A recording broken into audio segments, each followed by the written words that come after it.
आपने बहुत बड़ी बात कही है। जब आप चूड़ाचांदपुर के या इम्फाल के जब जो वहाँ पे कैंप्स उसमें आप गए और तो लोगों ने क्या बताया? क्या ये जो हमले थे, ये हमले अचानक हुए, पहले से प्लान्ड थे? और क्यों उनके घरों को जलाया गया? क्यों उनकी महिलाओं के साथ इस तरीके से अत्याचार किया गया? देखिए, मेरा मानना है ना कि स्पॉन्टेनियस तो ये कतई नहीं लगता है और कोई भी मास वायलेंस कभी स्पॉन्टेनियस नहीं होता है। ये मेरा अपना मानना है। मैं जितने जगह मैंने काम किया है, क्योंकि हिंसा पर मैंने काम किया है, तो मुझे पता है कि स्पॉन्टेनिटी नाम की कोई चीज नहीं होती है। अगर स्पॉन्टेनिटी है तो वो प्लान्ड स्पॉन्टेनिटी, तो वो प्लान्ड स्पॉन्टेनिटी नंबर 1।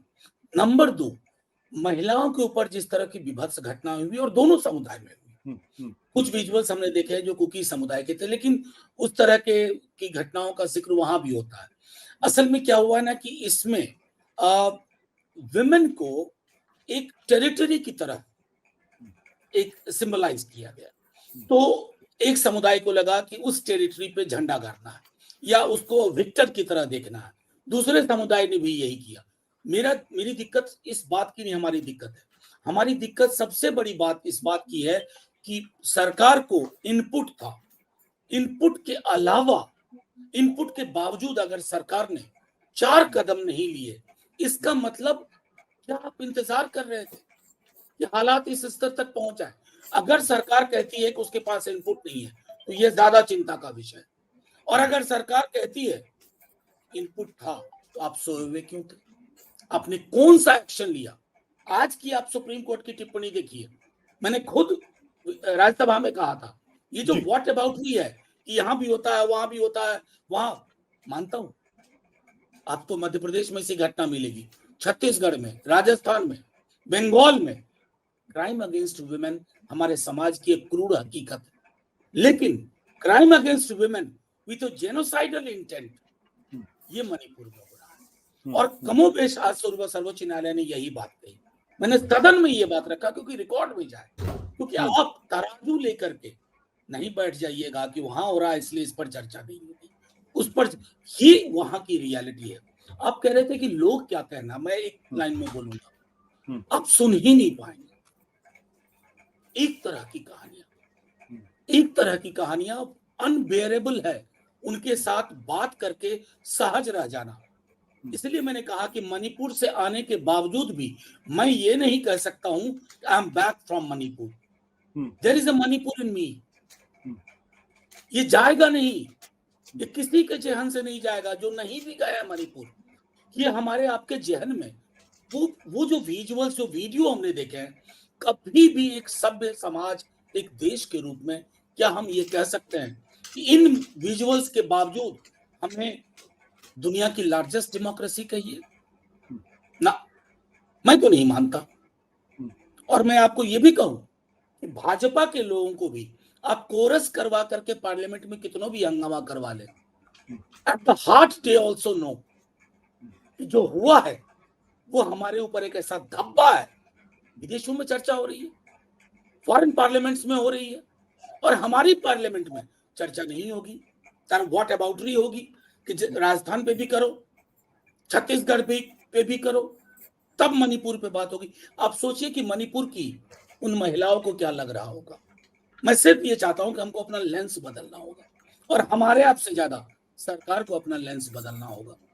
क्योंकि मैं बीजेपी का मुखर विरोधी हूं, लेकिन प्रधानमंत्री जी की छवि के लिए भी ये उचित नहीं है उनकी चुप्पी। एक व्यक्ति जो छोटी मोटी बात पर उंगली की चोट पर क्रिकेटर के ट्वीट करता है, पूरा मणिपुर जल रहा है, चोटिल है, महिलाएं सड़कों पे आके कह रही है कि हमारा भरोसा नहीं है, ना सीएम में ना पीएम में। आपको सिर्फ 2 शब्द बोलने थे, संवेदना के। सदन को कहना था collectively we have failed you, इतना नहीं कर पाए हम लोग। मनोज जी, आप जो राजनीतिक लोग होते हैं उनसे थोड़े अलहदा हैं, आप पॉलिटिकल साइंस के स्टूडेंट भी हैं, फिलोसॉफिकल बेंट ऑफ माइंड है, सामाजिक संवेदना आपके अंदर है। ये इतना ज्यादा विभाजन और इतनी क्रूरता एक दूसरे के ऊपर, ये क्या? देखिए, ये क्रूरता सिर्फ मणिपुर में आई है मैं नहीं कहूंगा। ये क्रूरता हमारे यहाँ एक नैरेटिव के रूप में काफी मुखर हो चली है। देखिए, एक जेनिना बॉमन थी, जिगमंड बॉमन की पत्नी, वो वारसा गेटो की सर्वाइवर थी। उन्होंने एक बात कही थी, the cruelest thing about cruelty is it dehumanizes human being before it destroys them. And the hardest of the struggle in these times is to remain human. आज हम सबके समक्ष, चाहे आप हो, हम हो, करोड़ों हिंदुस्तानी हैं, हम ह्यूमन बने रहने का संघर्ष कर रहे हैं और उसमें भी दिक्कत हो रही है। क्रुएलिटी को पॉलिटिकल डिविडेंड एक हद तक मिलने लगा।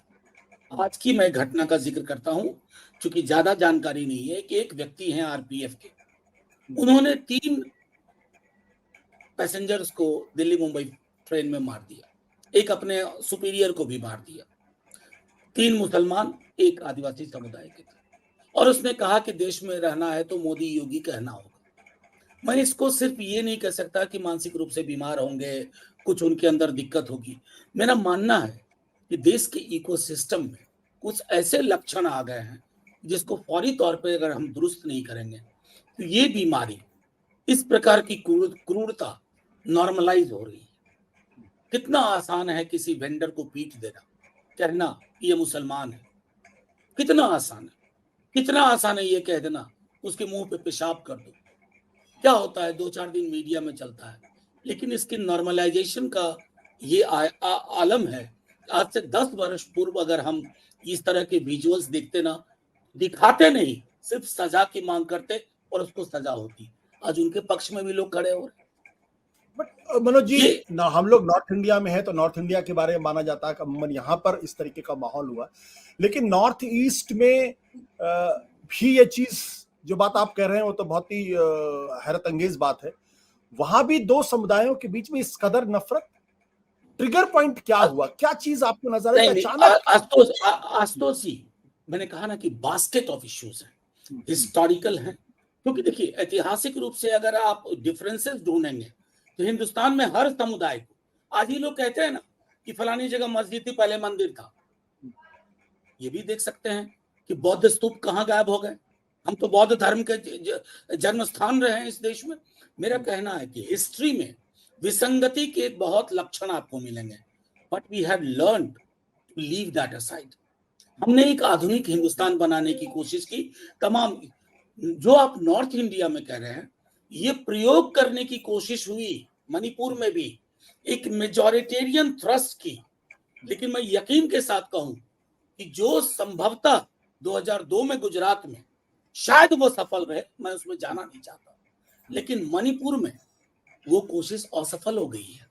मणिपुर में इसलिए मैंने कहा कि बावजूद तमाम अविश्वास के मुझे बेहद खुशी हुई कि मैती समुदाय ने कुकी को, कुकी समुदाय ने मैती को, और आज भी वो कहते हैं कि सरकार अगर रिश्तों के बीच में पुल बनाए हम मदद करेंगे, लेकिन सरकार पुल जलाने में ज्यादा कोशिश कर रही है। तो वो जो मेजॉरिटेरियन थ्रस्ट एक होता है फॉर नैरो पॉलिटिकल गेन, वो मणिपुर में, मैं आपको यकीन के साथ कहता हूं, पुख्ता विश्वास के साथ, कि वो उनका पूरा एजेंडा फेल कर गया। मनोज जी, आपकी बातों को सुनने के बाद थोड़ा सा मैं एक चीज और समझना चाहता हूं कि अगर आप ये कह रहे हैं कि दोनों समुदाय के लोग एक पुल की बात कर रहे हैं, तो दोनों समुदायों ने एक दूसरे के ऊपर इतनी हिंसा क्यों की? ये उनकी भी समझ में नहीं आ रहा। कुकी समुदाय के बीच के कई लोग मिले, वो कह रहे हैं कि हमारे कुछ लोग कुछ अति कर रहे हैं। मैतेई समुदाय के लोग भी मिले, उन्होंने कहा अति कर रहे हैं। ये जो क्या होता है ना कि कई दफा इस तरह के वोलेटाइल सिचुएशन में, जहां आप एक दूसरे के खिलाफ खड़े कर दिए आते हैं, हिस्टोरिकली सेनर वॉइस की स्पेस कम होती जाती है। मैं सेनर वॉइस का जिक्र कर रहा था। तो जो बहुत ही उस प्रकार का एक उग्र तेवर वाला है, उसको इमीडिएट ट्रैक्शन मिलने लगता है, चाहे मैतेई में हो या कुकी में हो। लेकिन चूंकि आपके पास एक पूंजी है वैसे लोगों की, जिनके बीच में, जिनकी मदद से आप काम कर सकते हैं, ये काम विपक्ष नहीं कर सकता। आशुतोष जी, हम लोगों ने, मैं एक बात और ऑन रिकॉर्ड कहना चाहता हूं आपके माध्यम से, हम गवर्नर साहिबा से भी मिले, और मैं आपको ऑन रिकॉर्ड कह रहा हूं, अगर उनकी समझ और संवेदना का 20% हिस्सा भी अगर मणिपुर की बीरेन सिंह की सरकार या यहाँ हमारी बीजेपी मोदी जी की सरकार 20% भी वो समझ और संवेदना आत्मसात कर लेना, आप 10 दिन में ठीक कर लेंगे। She was so visibly disturbed. खुद गई थी चूड़ाचांदपुर, हम लोगों से पूर्व, उससे पहले भी गई थी। तो ये असल में क्या है ना, जो हम लोगों को स्पष्ट हो गया, एक इमीडिएट नैरो पॉलिटिकल गेन के लिए आपने कोशिश की और हालात आपके हाथ से निकल गए। अब अगर हालात को रिट्रीव करना है तो जाहिर है कि जो व्यक्ति वहां सूबे के मुख्यमंत्री हैं वो समस्या का हिस्सा है।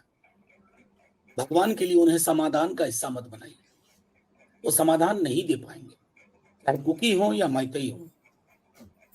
सत्य हिंदी का ऐप डाउनलोड करें गूगल प्ले स्टोर पर।